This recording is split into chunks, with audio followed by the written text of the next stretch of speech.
जय गुरुदेव माता जी, गायत्री माता, गुरुदेव माता जी, गायत्री माता।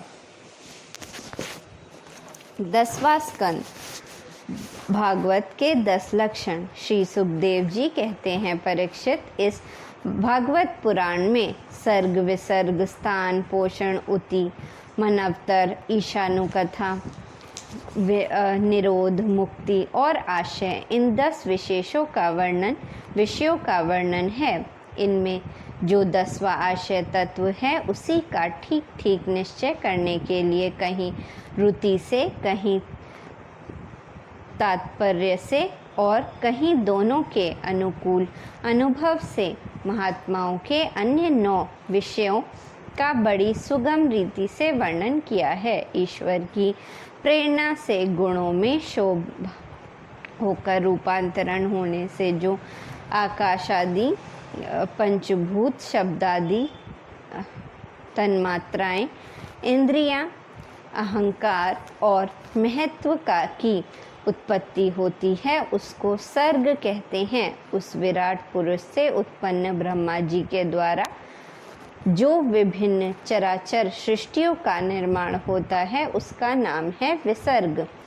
प्रतिपल नाश की ओर बढ़ने वाली सृष्टि को एक मर्यादा में स्थिर रखने से भगवान विष्णु की जो श्रेष्ठता सिद्ध होती है, उसका नाम स्थान है। अपने द्वारा सुरक्षित सृष्टि में भक्तों के ऊपर उनकी जो कृपा होती है, उसका नाम है पोषण। मनवतारों के अधिपति जो भगवत भक्ति और प्रजापालन रूप शुद्ध धर्म का अनुष्ठान करते हैं, उसे मनवतर कहते हैं। जीवों की वे वासनाएं जो कर्म के द्वारा उन्हें बंधन में डाल देती हैं, उति नाम से कही जाती हैं। भगवान के विभिन्न अवतारों के और उनके प्रेमी भक्तों की विविध आख्यानों से युक्त गाथाएं ईश कथा हैं। जब भगवान योग निद्रा स्वीकार करके शयन करते हैं, तब इस जीव का अपनी उपाधियों के साथ उनमें लीन हो जाना निरोध है। अज्ञान कल्पित कर्तव्य, भोग तत्व आदि अनात्म भाव का परित्याग करके अपने वास्तविक स्वरूप परमात्मा में स्थित होना ही मुक्ति है। परीक्षित, इन चराचर जगत की उत्पत्ति और प्रलय जिस तत्व के से प्रकाशित होते हैं, वह परम ब्रह्म ही आशय है। शास्त्रों में उसी को परमात्मा कहा गया है। जो नेत्र आदि इंद्रियों का अभिमानी दृष्टा जीव है, वही इंद्रियों के अधिष्ठाता देवता सूर्य आदि के रूप में भी है। और जो नेत्र गोलक आदि से युक्त दृश्य देह है, वही उन दोनों को अलग अलग करता है। इन तीनों में एक का भी अभाव हो जाए तो दूसरे 2 की उपलब्धि नहीं हो सकती। अतः जो इन तीनों को जानता है, वह परमात्मा ही सबका अधिष्ठान आशय तत्व है। उसका आशय वह स्वयं ही है, दूसरा कोई नहीं। जब पूर्वोक्त विराट पुरुष ब्रह्मांड को फोड़कर निकला, तब वह अपने रहने का स्थान ढूंढने लगा और स्थान की इच्छा से उस शुद्ध संकल्प पुरुष ने अत्यंत पवित्र जल की सृष्टि की। विराट पुरुष रूप नर से उत्पन्न होने के कारण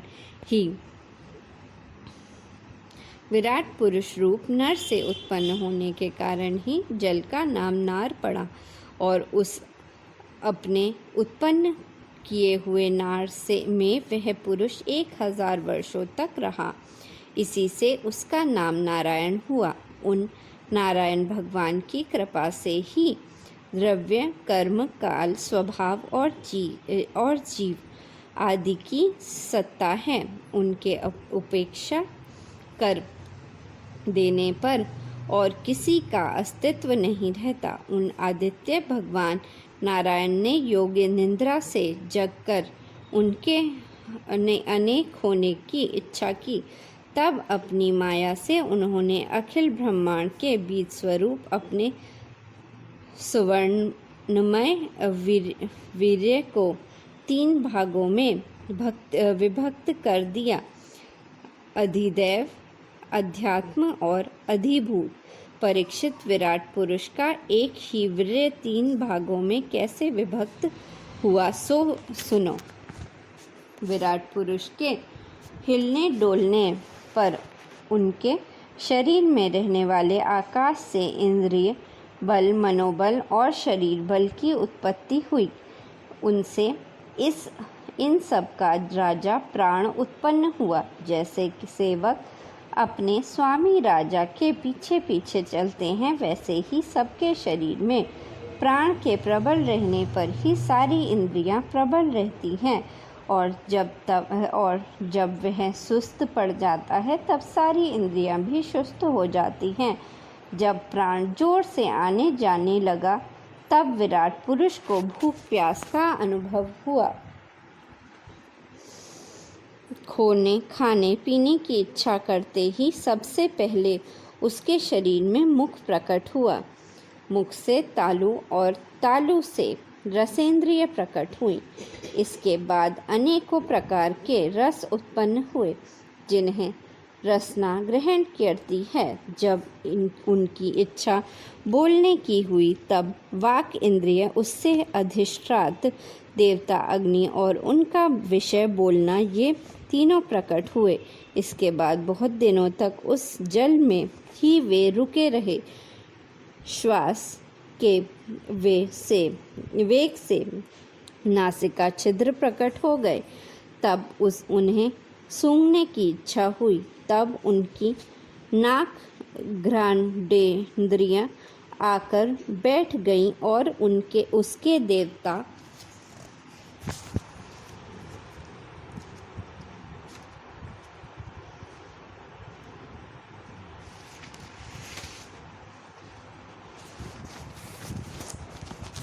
गंध को फैलाने वाले वायुदेव प्रकट हुए। पहले उनके शरीर में प्रकाश नहीं था।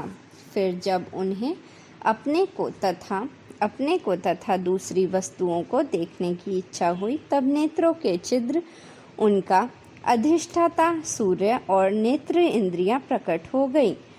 इन्हीं से रूप का ग्रहण होने लगा। जब वेद रूप ऋषि विराट पुरुष को स्तुतियों के द्वारा जगाने लगे तब उन्हें सुनने की इच्छा हुई। उसी समय कान, उनकी अधिष्ठात्र देवता, दिशाएं और श्रोत्रेंद्रिय प्रकट हुई। इससे शब्द सुनाई पड़ता है। जब उन्होंने वस्तुओं की कोमलता, कठिनता, हल्कापन, भारीपन, उष्णता और शीतलता आदि जाननी चाहिए तब उनके शरीर में चर्म प्रकट हुआ। पृथ्वी में से जैसे वृक्ष निकल आते हैं उसी प्रकार उस चर्म में रोए पैदा हुए और उसके भीतर बाहर रहने वाला वायु भी प्रकट हुआ। स्पर्श ग्रहण करने वाली त्वचा इंद्रिय भी साथ ही साथ शरीर में चारों ओर लिपट गई और उससे उन्हें स्पर्श का अनुभव होने लगा। जब उन्हें अनेकों प्रकार के कर्म करने की इच्छा हुई तब उनके हाथ उग आए। उन हाथों में ग्रहण करने की शक्ति हस्तेंद्रिय तथा अनेक उनके आदि देवता इंद्र प्रकट हुए और दोनों के आशय से होने वाला ग्रहण रूप कर्म भी प्रकट हो गया। जब उन्हें अभिष्ट स्थान पर जाने की इच्छा हुई तब उनके शरीर में पैर उग आए। चरणों के साथ ही चरण इंद्रिय के अधिष्ठता रूप में वह स्वयं यज्ञ पुरुष भगवान विष्णु स्थित हो गए और उन्हीं में चलना रूप कर्म प्रकट हुआ। मनुष्य उसी चरणों से चलकर यज्ञ सामग्री एकत्र करते हैं। संतान, रति और स्वर्ग भोगों की कामना होने पर विराट पुरुष के शरीर लिंगड़ी की उत्पत्ति हुई। उसमें उपस्थेंद्रिय और प्रजापति देवता तथा इन दोनों के आश्रय रहने वाले काममुख का आविर्भाव हुआ। जब उन्हें मल त्याग की इच्छा हुई तब गुदाद्वार प्रकट हुआ। तत्पश्चात उसमें पायु इंद्रिय और मित्र देवता उत्पन्न हुए। इन्हीं दोनों के द्वारा मल त्याग की क्रिया संपन्न होती है। अपान मार्ग द्वारा यह शरीर से दूसरे शरीर में जाने की इच्छा होने पर नाभि द्वार प्रकट हुआ। उससे अपान और मृत्यु देवता प्रकट हुए। इन दोनों के आश्रय से ही प्राण और अपान का बिछोह यानी मृत्यु होती है। जब विराट पुरुष को अन्न जल ग्रहण करने की इच्छा हुई तब कोख, आंतें और नाड़ियाँ उत्पन्न हुईं। साथ ही कुशी के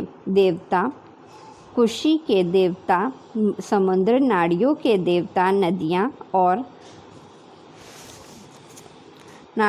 देवता नदियाँ एवं तुष्टि और पुष्टि, ये दोनों उनके आश्रित विषय उत्पन्न हुए। जब उन्होंने अपनी माया पर विचार करना चाहा तब हृदय की उपस्थिति हुई। उससे मन रूप इंद्रिय और मन से उनका देवता चंद्रमा तथा विषय कामना और संकल्प प्रकट हुए। विराट पुरुष के शरीर में पृथ्वी, जल और तेज से 7 धातुएं प्रकट हुईं। त्वचा, चर्म, मांस, रुधिर, मेद, मज्जा और अस्थित। इस प्रकार आकाश, जल और वायु से प्राणों की उत्पत्ति हुई। श्रोत्रादि सब इंद्रियां शब्दादि विषयों को ग्रहण करने वाली हैं। वे विषय अहंकार से उत्पन्न हुए हैं। मन सब विकारों का उपस्थित स्थान है और बुद्धि समस्त पदार्थों का बोध करने वाली है। मन भगवान के इस स्थूल रूप का वर्णन तुम्हें सुनाया है। मैंने भगवान के इस स्थूल रूप का वर्णन तुम्हें सुनाया है। यह बाहर की ओर से पृथ्वी, जल, तेज, वायु, आकाश, अहंकार, महत्व और प्रकृति, इन 8 आवरणों से घिरा हुआ है। इससे परे भगवान का अत्यंत सूक्ष्म रूप है। वह अव्यक्त, निर्विशेष, आदि, मध्य और अंत से रहित एवं नित्य है। वाणी और मन की वहाँ तक पहुँच नहीं है। मैंने तुम्हें भगवान के स्थूल और सूक्ष्म, व्यक्त और अव्यक्त जिन दो रूपों का वर्णन सुनाया है, वे दोनों ही भगवान की माया के द्वारा रचित हैं। इसलिए विद्वान पुरुष इन दोनों को ही स्वीकार नहीं करते। वास्तव में भगवान निष्क्रिय है। अपनी शक्ति से ही वे सक्रिय बनते हैं। फिर तो वे ब्रह्माकाया विराट रूप धारण करके वाच्य और वाचक शब्द और उनके अर्थ के रूप में प्रकट होते हैं और अनेक नाम, रूप तथा क्रियाएं स्वीकार करते हैं। परीक्षित, प्रजापति, मनु, देवता, ऋषि, पितर, सिद्ध, चारण, गंधर्व, विद्याधर, असुर, यक्ष, किन्नर, अप्सराएं, नाग, सर्प, किमपुरुष, उगर, मातृकाएं, राक्षस, पिशाच, प्रेत, भूत, विनायक, कुष्माण, उन्माद, वेताल, यातुधान, ग्रह, पक्षी, मृग, पशु, वृक्ष, पर्वत, सरीसर्प इत्यादि जितने भी संसार में नाम रूप हैं सब भगवान के ही हैं। संसार में चर और अचर भेद से दो प्रकार के तथा जरायुज, अंडज, स्वेदज और उद्विज भेद से चार प्रकार के जितने भी जलचर, थलचर तथा आकाशचारी प्राणी हैं सब के सब शुभ, अशुभ और मिश्रित कर्मों के तदनुरूप फल हैं। सत्व की प्रधानता से देवता, रजोगुण की प्रधानता से मनुष्य, तमोगुण की प्रधानता से नारकीय योनियां मिलती हैं। इन गुणों में भी जब एक गुण दूसरे दो गुणों से अभिभूत हो जाता है तब प्रत्येक गति के तीन तीन भेद और हो जाते हैं। वे भगवान जगत के धारण पोषण के लिए धर्ममय विष्णु रूप स्वीकार करके देवता, मनुष्य और पशु पक्षी आदि रूपों में अवतार लेते हैं तथा विश्व का पालन पोषण करते हैं। प्रलय का समय आने पर वे भी भगवान अपने बनाए हुए इस विश्व को कालाग्नि स्वरूप रुद्र का रूप ग्रहण करके अपने में वैसे ही लीन कर लेते हैं जैसे वायु मेघमाला को परीक्षित महात्माओं ने अचिंत्य ऐश्वर्य भगवान का इसी प्रकार वर्णन किया है। परंतु तत्वज्ञानी पुरुषों को केवल इस सृष्टि पालन और प्रलय करने वाले रूप में ही उनका दर्शन नहीं करना चाहिए, क्योंकि वे जो इससे परे भी हैं सृष्टि की रचना आदि कर्मों का निरूपण करके पूर्ण परमात्मा से कर्म या कर्तापन का संबंध नहीं जोड़ा गया है। वह तो माया से आरोपित होने के कारण कर्तव्य का निषेध करने के लिए ही है। यह मैंने ब्रह्मा जी के महाकल्प का अवान्तर कल्पों के साथ वर्णन किया है। सब कल्पों में सृष्टि कर्म एक सा ही है। अंतर है तो केवल इतना ही कि महाकल्प के प्रारंभ में प्रकृति से क्रमश महत्वादि की उत्पत्ति होती है और कल्पों के प्रारंभ में प्रकृत सृष्टि तो ज्यों की त्यों रहती ही है। चराचर प्राणियों की वैकृत सृष्टि नवीन रूप से होती है।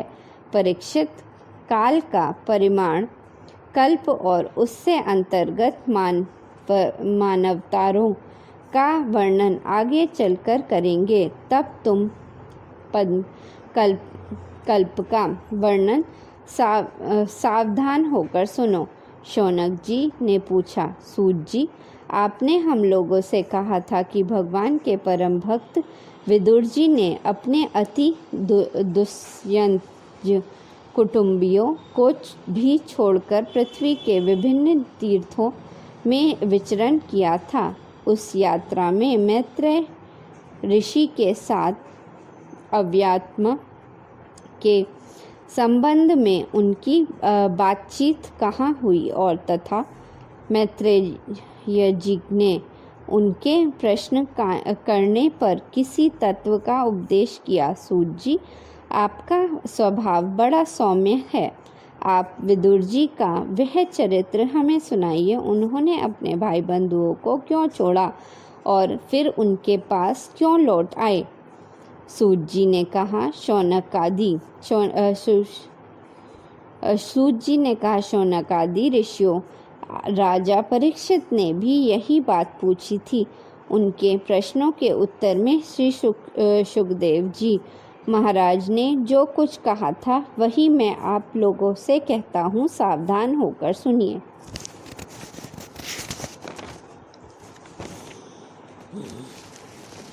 जय गुरुदेव, जय माता जी, जय गायत्री माता। हमारा दूसरा अध्याय ख़त्म हुआ।